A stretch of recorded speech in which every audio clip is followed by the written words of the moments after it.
Judges chapter 19. It happened in those days, when there was no king in Israel, that there was a certain Levite living on the farther side of the hill country of Ephraim, who took to him a concubine out of Bethlehem, Judah.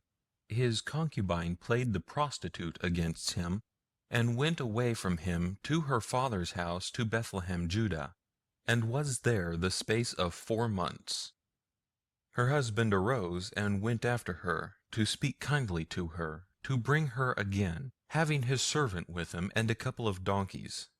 And she brought him into her father's house, and when the father of the young lady saw him, he rejoiced to meet him.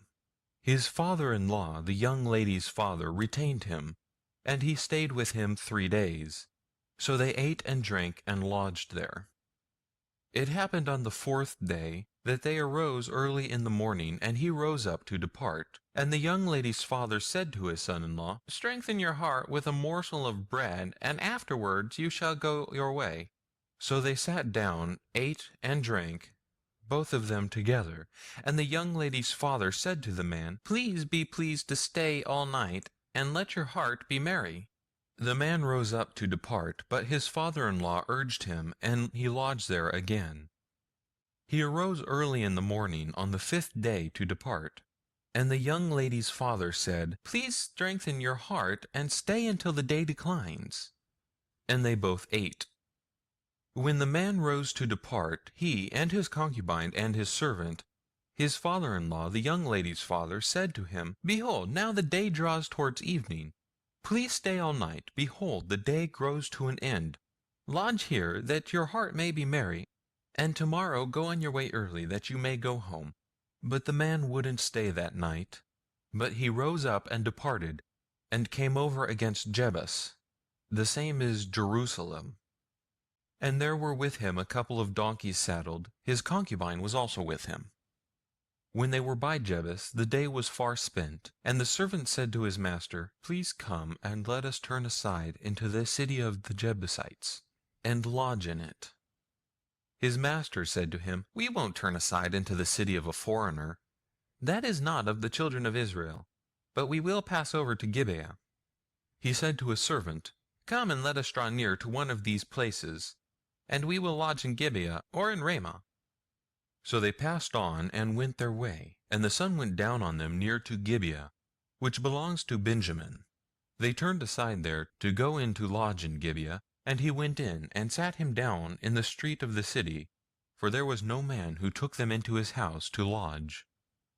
Behold, there came an old man from his work out of the field that evening. Now the man was of the hill country of Ephraim, and he lived in Gibeah, but the men of the place were Benjamites. He lifted up his eyes and saw the wayfaring man in the street of the city. And the old man said, "Where are you going?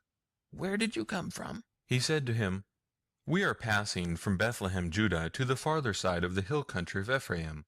I am from there, and I went to Bethlehem, Judah. I am going to the house of Yahweh, and there is no man who takes me into his house. Yet there is both straw and provender for our donkeys, and there is bread and wine also for me, and for your handmaid, and for the young man who is with your servants. There is no want of anything." The old man said, "Peace be to you. Howsoever, let all your wants lie on me. Only don't lodge in the street." So he brought him into his house, and gave the donkeys fodder, and they washed their feet, and ate and drank. And as they were making their hearts merry, behold, the men of the city, certain base fellows, surrounded the house, beating at the door. And they spoke to the master of the house, the old man, saying, "Bring out the man who came into your house, that we may have sex with him." The man, the master of the house, went out to them, and said to them, "No, my brothers, please don't act so wickedly. Since this man has come into my house, don't do this folly. Behold, here is my virgin daughter and his concubine. I will bring them out now. Humble them, and do with them what seems good to you. But to this man don't do any such folly." But the men wouldn't listen to him. So the man laid hold of his concubine, and brought her out to them. And they had sex with her, and abused her all night until the morning. And when the day began to dawn, they let her go. Then came the woman in the dawning of the day, and fell down at the door of the man's house where her lord was, until it was light. Her lord rose up in the morning, and opened the doors of the house, and went out to go his way. And behold, the woman his concubine was fallen down at the door of the house, with her hands on the threshold. He said to her, Get up, let us be going.